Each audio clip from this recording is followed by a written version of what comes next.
Welcome to Stuff You Missed in History Class, a production of iHeartRadio.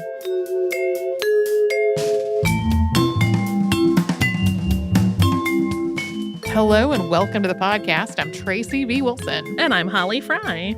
Today is the second part of our two-parter on Eugene Jacques Bullard. In part one, we talked about his upbringing, his leaving the U.S. to go to Europe, and his becoming the first Black American combat pilot. There were a handful of other Black combat pilots, but not from the United States. So that is the first that he is recognized as. He had a whole long life beyond that, though, and that is what we are going to talk about today. After World War I ended, Eugene Jacques Bullard returned to Paris. He was a war hero thanks to his infantry service in the French Foreign Legion and 170th Infantry Regiment of the French Army, and his service as a combat pilot in the Lafayette Escadrille, which was a unit of mostly American pilots who flew for France. Before the war, he had been a boxer and a performer in various vaudeville and minstrel troupes, and while he wanted to get back to boxing, he also needed to make ends meet while he got back into boxing condition and continued to recover from a serious injury to his leg that he had gotten during his service. So he decided to become a musician, specifically a jazz drummer. This sounds maybe a little counterintuitive. I know if I needed to go make money, I'm going to be a jazz drummer, probably would not be at the top of the list. But jazz really surged in popularity in France toward the end of World War I. One big reason was the 369th Regimental Army Band, also known as the Harlem Hellfighters Marching Band. Leading this band was Black musician and composer James Reese Europe, who had recruited the band's members, including traveling to Puerto Rico and recruiting 18 Afro-Puerto Ricans from there. The Harlem Hellfighters Band arrived in Europe in 1918 and introduced audiences all over Europe to jazz, specifically to jazz performed by Black musicians, not kind of jazz derived from Black people's music and performed by white people, which was what most people's experience had been so far. Most people who had been performing things like ragtime and other musical styles that evolved into jazz in Europe had also been white before this point. At the same time, things were shifting in neighborhoods around Paris. Montmartre had been established as a center of entertainment, culture, and art, home to bohemians, avant-garde artists, and a thriving nightlife. This has come up on various episodes of our show before, including our episode on French artist Marie Laurencin, who hosted various people connected with the Cubist movement in her Montmartre apartment prior to World War I. During the war, artists and performers started moving from Montmartre to Montparnasse on the other side of the Seine, and many of the cabarets and music halls in Montmartre closed down. A lot of these spaces were small, and they were very well suited to performances by jazz ensembles. So, as the war ended, the demand for jazz music combined with these newly available nightclubs and concert halls to bring a thriving Black community to Montmartre. Some of these new clubs and restaurants and other venues were owned by white people and others were Black-owned. In addition to people like Eugene Bullard, who were already living in Europe, performers from the U.S. started coming to France, hoping to find a home in this burgeoning music scene. There were also Black people from France's colonies in Africa and the Caribbean, some of whom had been sent to France to study in one of Paris's universities. A number of factors in the U.S. were a part of this influx of Black people, including Black musicians, to Paris. Some people were hoping to escape from widespread racism, which became increasingly violent after the war.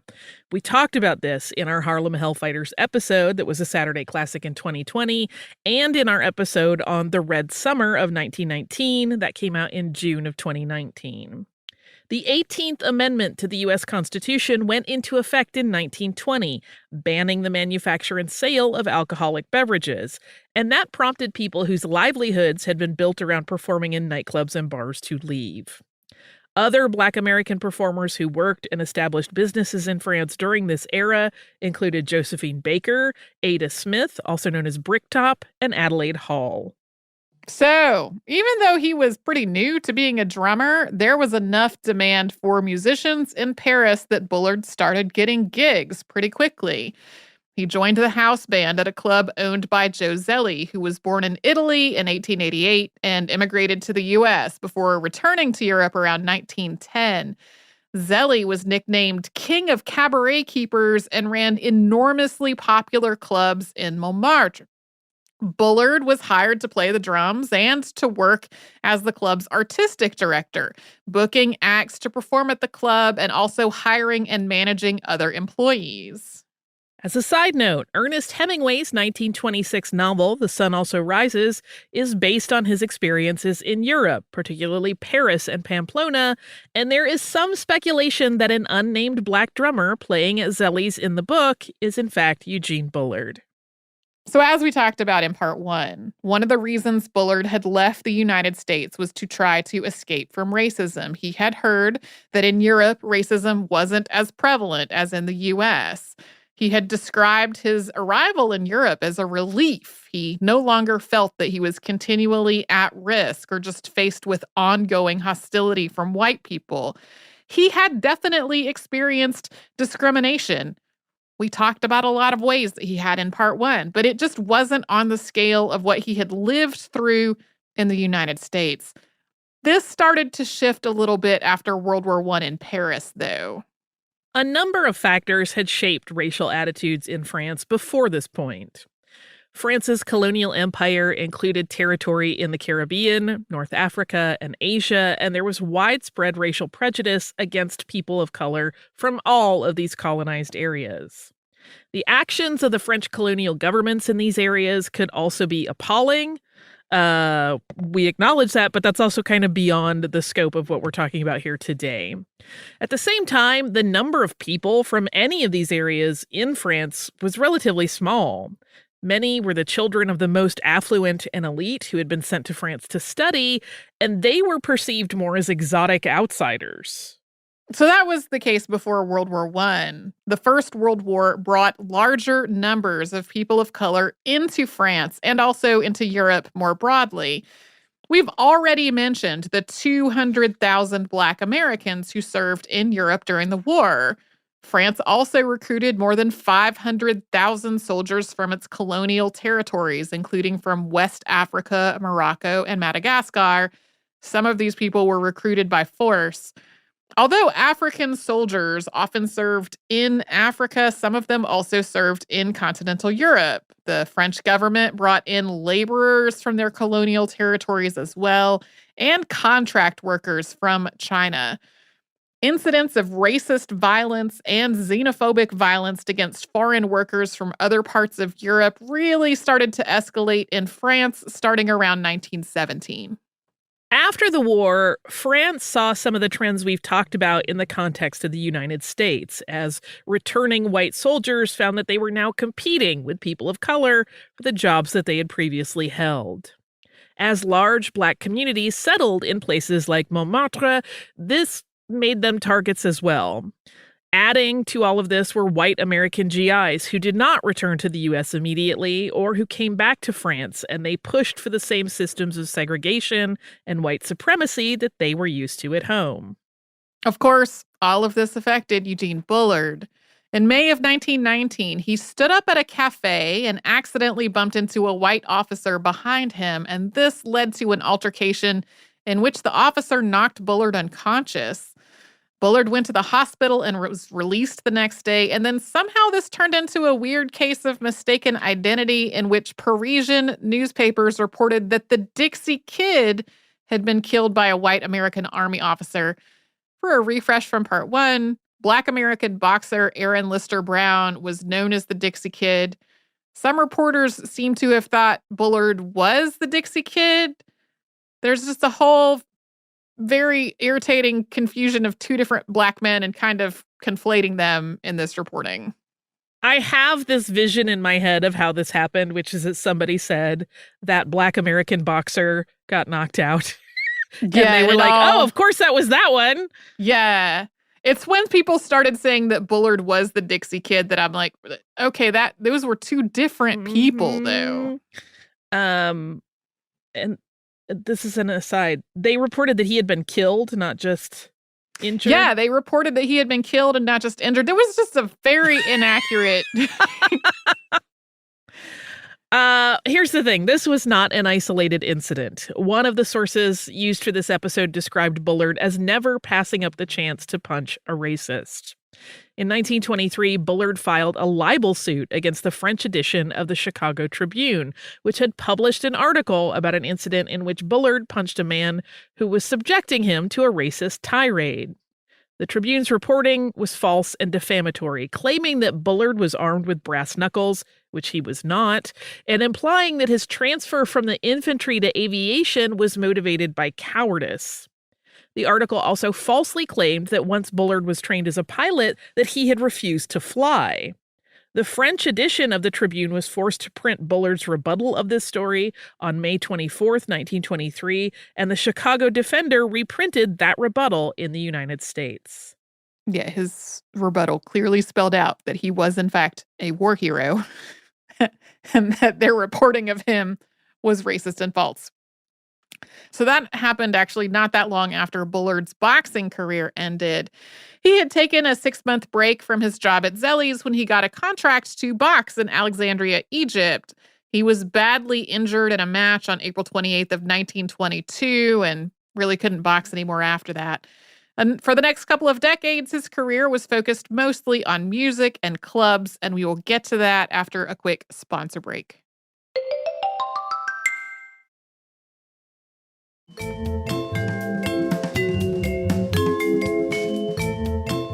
On July 17th, 1923, Eugene Jacques Bullard married Marcel Eugenie Henriette Straumann. Sometimes she is described as a countess. Bullard said as much in his autobiography, but she was not a countess. Her parents ran a successful grocery business, and she was a modiste. They did well for themselves, but they were not fancy rich people in the way that she is described sometimes. While Bullard seems to have had exaggerated the Straumann family's financial situation, he also said that the difference in their economic background raised a lot more eyebrows than the fact that he was Black and she was white. They went on to have 3 children together, Jacqueline in 1924, Eugene Jr. in 1926, and Lolita in 1927. Eugene Jr. sadly died of pneumonia while he was still a baby. Bullard kept working as a drummer and as artistic director at Zelli's. In 1928, he bought his own nightclub, Le Grande Duke. Although it was a small club, it became incredibly popular, with regulars including people like Ernest Hemingway and F. Scott Fitzgerald. Louis Armstrong and Fats Waller performed there, as did Josephine Baker from time to time. She also babysat for Bullard's daughter, Jacqueline. Langston Hughes also worked at Le Grand Duke as a dishwasher and cook while living in Paris at the age of 22. The same year that Bullard bought Le Grand Duke, a memorial to the Lafayette Flying Corps was dedicated near Paris. This monument was meant to recognize all the members of the Lafayette Escadrille as well as Americans who flew with other French units. They were all kind of loosely grouped together in this informal designation of the Lafayette Flying Corps. This memorial still exists today. It serves as the final resting place for most of the American pilots who were killed while flying for France in World War I. Those who were missing in action or who are buried elsewhere are represented there with empty tombs. Even though Bullard had been part of the Lafayette Escadrille, he was not even told this dedication was happening. He was not on the guest list. One of the other pilots, Ted Parsons, came by Le Grand Duke and took him to the dedication, which was on July 4th, 1928. Bullard also discovered that his name had been left off the monument's list of pilots. He considered this to be truly egregious, especially since the monument did list people who had never actually flown. One was Dr. Edmund Gross, who was involved with the creation and management of the Lafayette Escadrille, but was not a pilot, and who apparently kept Bullard's name from being included. Yeah, there's a long documented back and forth of Bullard trying to get his name included with all the other names of the men he had flown with. After the Great Depression started, the Grande Duke started to struggle financially, and eventually Bullard sold it. After that, he opened a smaller bar, which he named the l'Escadrille Club. It's a little weird to have the and also the l'apostrophe from the French name, but that's how I kept finding it referenced. Bullard also started his own athletic club, where he worked as a massage therapist and a personal trainer. Some of the same people who had played at Le Grande Duke came to the athletic club for exercise or relaxation, and it catered to a range of well-known Parisians and expatriates. Bullard also arranged musical performances for various charities and philanthropic events, including greeting American mothers whose sons had been killed in action during the war when they arrived in France to visit their graves or to attend memorials. In 1935, Jean and Marcel divorced, and this is another place where his account of their relationship doesn't really line up with the historical record. He claimed that she inherited a lot of money after her father's death and that she wanted him to give up working so that they could live in luxury. He did not want to be a kept man, and he refused, which ended their marriage. He wrote that because they were both Catholic, they never officially divorced, and she died a few years later. They did officially divorce, though. That divorce was finalized on December 5th of 1935. And unless her father had also inherited money from someone else in the family or had some other money somewhere, like his estate as a grocer would not really have been enough to provide for a family to live the rest of their lives without working, especially because Bullard made it sound like she kind of wanted them to be high society people. Marcel also did not die shortly after they split up. She lived until 1990. I feel like that's the harshest burn ever, to just tell people your ex has passed. I'm sorry. Oh, yeah, she's dead. I'm right here.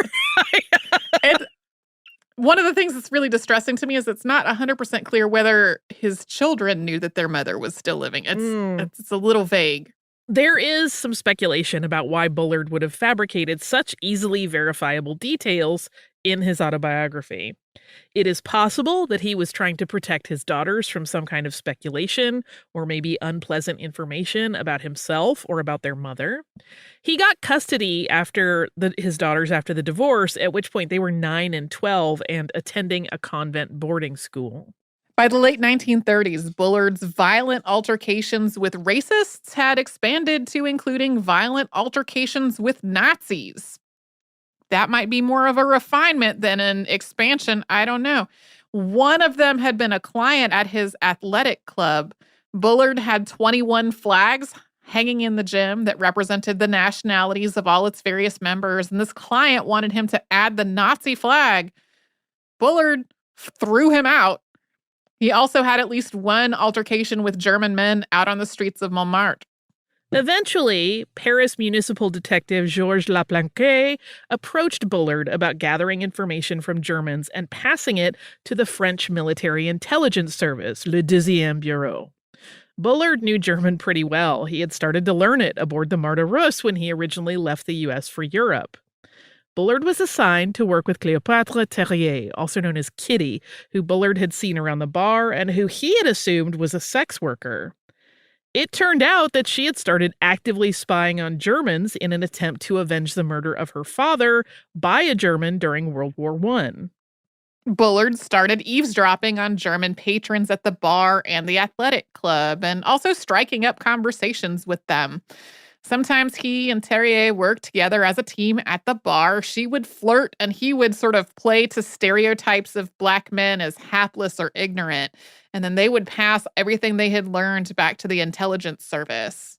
But other people noticed that Bullard was suddenly spending a lot more time talking to Germans, and they grew suspicious of him. On July 2nd, 1939, he was shot in the abdomen by Justin Peretti.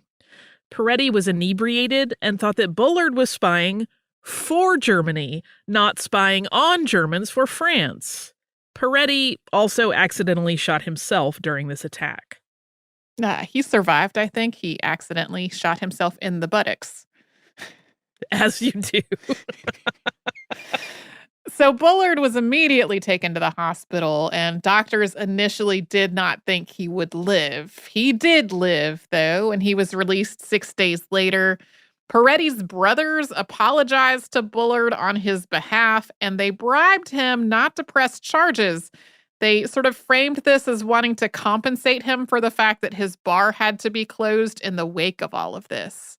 It does not appear that Peretti was ever charged with anything. If he was, I was not able to find that out. After Germany invaded Poland on September 1st, 1939, people started leaving Paris, especially Americans and others who were not from France and were worried about whether they'd be able to go home if they stayed. Bullard initially kept up his spy work and kept L'Escadrille open to feed and entertain people. But eventually, he had fewer and fewer patrons, and mandatory blackouts caused him to have to close up early every evening. He sold his car, and he started focusing on making sure his friends who couldn't get out of Paris just had enough to eat. He would do the shopping with a hand cart that he made, buying whatever he could find and afford, and then the bar's cook would make it into a stew to feed as many people with it as possible. Once most of the people that Bullard knew were safely out of Paris, he closed up the bar and the athletic club. A wealthy American woman named June Jewett James invited him and his daughters to stay with her in Neuilly, west of Paris, with Bullard working as her chauffeur and waiter. At one point, she was helping arrange a volunteer ambulance corps and hosted a dinner for potential funders and organizers. One of its guests was, once again, Dr. Gross. And as we mentioned in part 1, he had helped organize the American Ambulance Field Service. Probably why he was there. Bullard was wearing his dress uniform during this dinner, and Gross had expressed surprise that one of his medals was the Médaille Militaire, which was awarded for acts of bravery against an enemy force. Bullard responded, quote, "Oh, I thought you kept all my records, just as you kept the scroll issued me by the French government as it was to every member of the flying squadron." And then Bullard walked away, and this was the last time he and Gross ever saw each other. Yeah, that's the scroll we mentioned in part 1 that he was supposed to get, and Gross apparently never gave it to him. Sometime after this dinner, the intelligence service called Bullard back to Paris, and he briefly tried to reopen the bar, but soon after that, he decided to try to rejoin his old unit, the 170th Infantry Regiment, which he had heard was fighting about 100 miles east of Paris. Before he left, Kitty Terrier promised him that she would keep his children safe. He seems to have really genuinely loved and doted on both of them. We are going to talk about Eugene's efforts to serve in World War II after we have a quick sponsor break.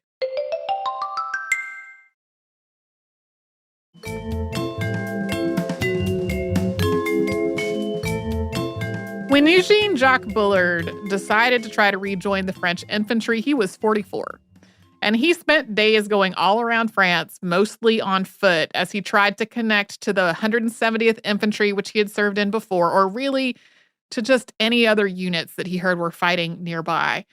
And what he encountered on the way was horrific. There were huge waves of starving refugees, villages that had been attacked, and at one point, a child standing next to the badly mutilated body of his mother.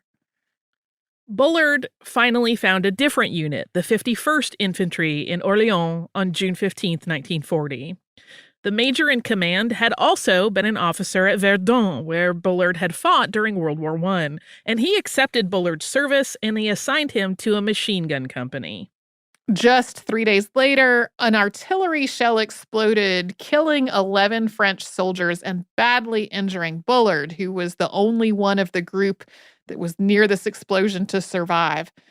The explosion threw him into a wall, and he lived only because he kind of glanced off the wall at an angle rather than being thrown directly into it. But one of his vertebrae was fractured. Bullard did not want to give up at this point, but his commanding officer was worried about his safety beyond that of other soldiers. Bullard was a black man. He was a widely known hero from the First World War. He had been working in intelligence. There were understandable concerns about what would happen to him if the Nazis captured him and how news of his capture could affect the morale of other soldiers. So Bullard was ordered to get to Spain and from there to go to the United States. Bullard spent a whole day on foot, at first using his rifle as a crutch and then abandoning that for a stick because he thought that the rifle might seem threatening. He got to a military hospital, which treated him as best they could and wrapped his back to try to stabilize it as he continued south. He got to Biarritz, not far from the Spanish border, on June 22nd, 4 days after being injured. When Bullard had left the United States almost 3 decades before, passports were not required for travel around Europe, and most people just didn't have them.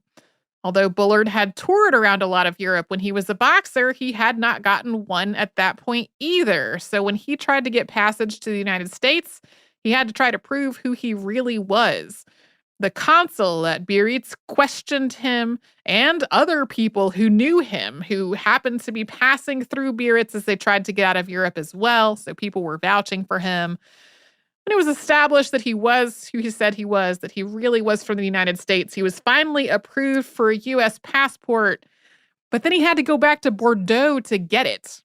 Bullard was afraid of what would happen to his belongings if he was captured, so he left everything but the clothes he was wearing behind. American aviator R.C. Gartz, known as Craney, who had also flown for France during World War I, shipped Bullard's belongings to the U.S. for him, care of Roger Baldwin at the ACLU offices in New York. Bullard went to Bordeaux, roughly 100 miles away, by bicycle and then returned. His friend Charlie Levy was carrying refugees out of France across the Spanish border in an ambulance, and Bullard got a ride with him.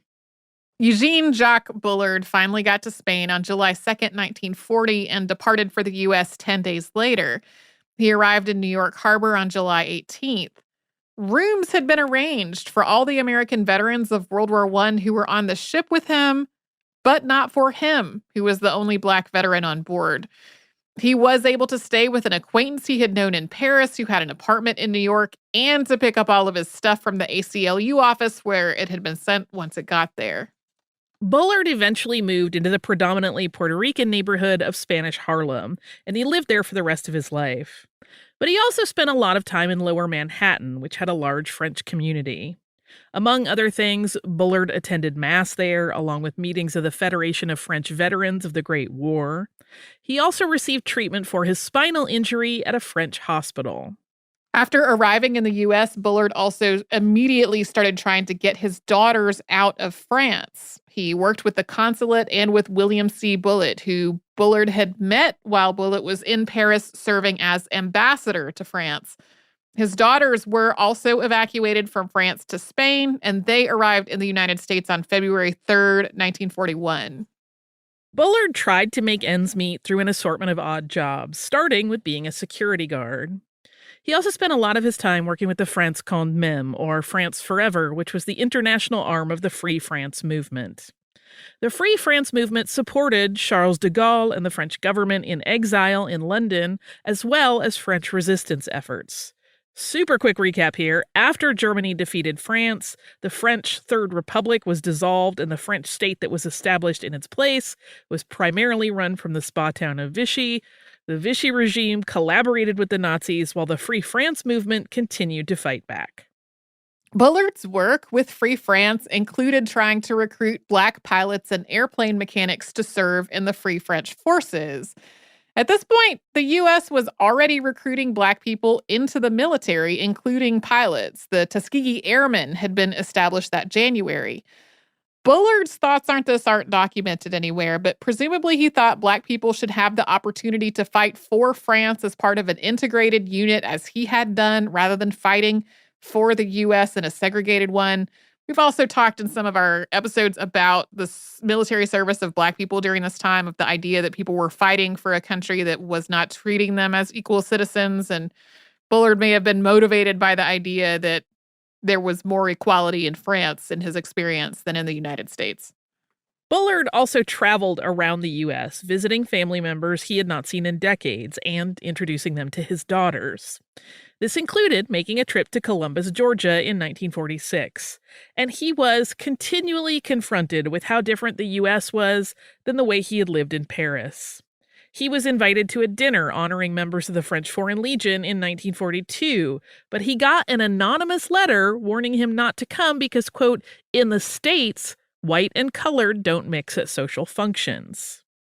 During the Peekskill riots in 1949, someone spit on him, and he spit back, leading to his being beaten by a police officer and losing most of the sight in one of his eyes. While leaving Peekskill, he had an altercation with a bus driver who tried to make him sit in the back. You can expect a future episode on the Peekskill riots because that is a whole other story, certainly worthy of talking about. Yeah, it's been on my list forever, and I was like, well, this seems like a good reason to bump it up to the top. Here's the transition point. Bullard also made some trips back to Europe, but he did not think it was possible to move back there. The building that had housed L'Escadrille burned down during the war. He didn't receive any kind of compensation for it. He did continue to be honored for his service, though. In 1954, France brought him back for a Bastille Day observation. He was one of the 3 men who was part of relighting the flame at the Tomb of the Unknown Soldier. There are actually some pictures of him laying a wreath of flowers there. On October 9th of 1959, he was also made a knight in the French Legion of Honor at a ceremony that took place in the French consulate in New York. That happened on his 64th birthday. Toward the end of his life, Bullard started working on an autobiography called All Blood Runs Red, although it was never published.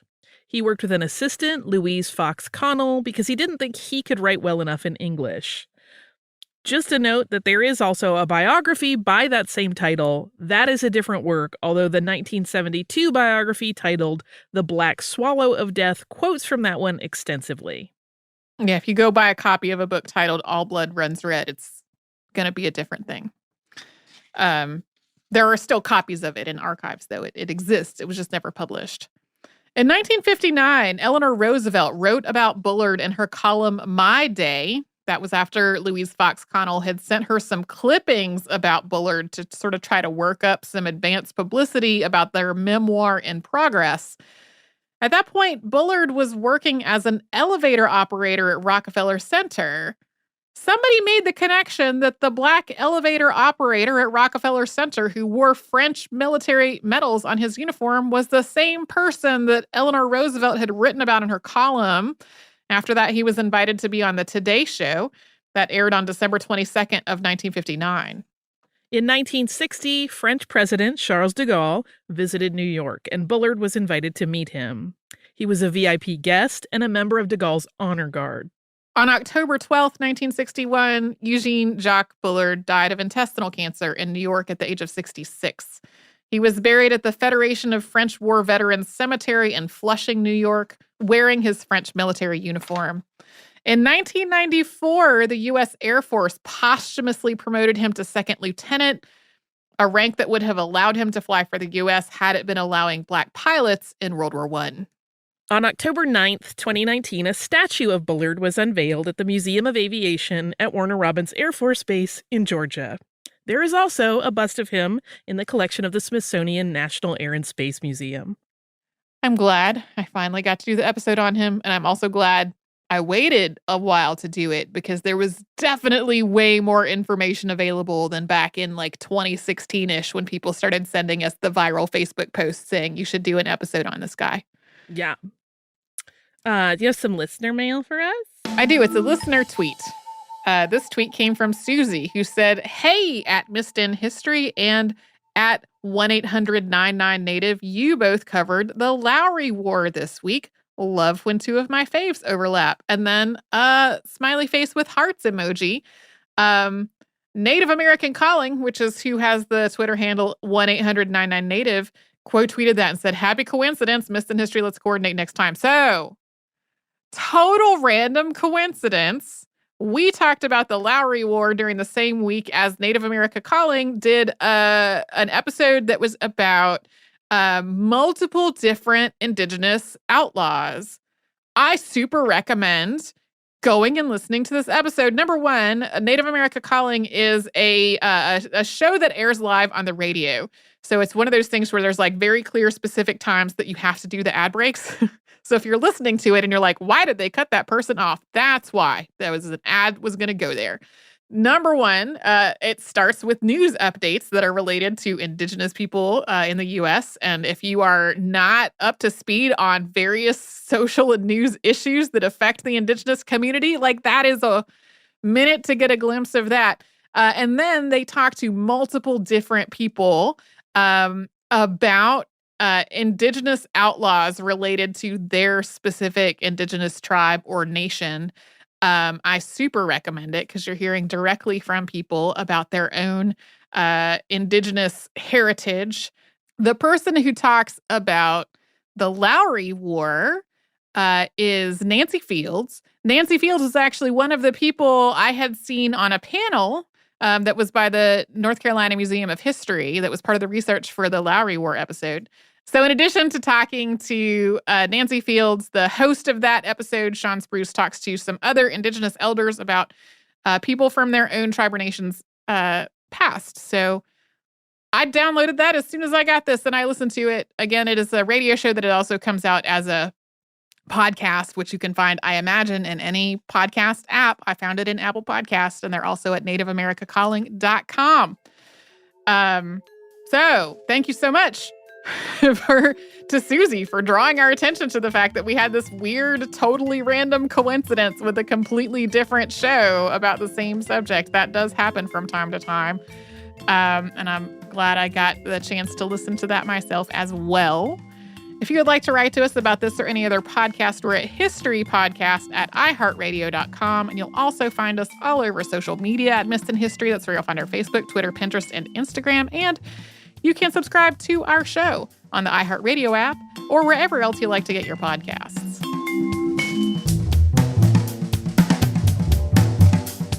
Stuff You Missed in History Class is a production of iHeartRadio. For more podcasts from iHeartRadio, visit the iHeartRadio app, Apple Podcasts, or wherever you listen to your favorite shows.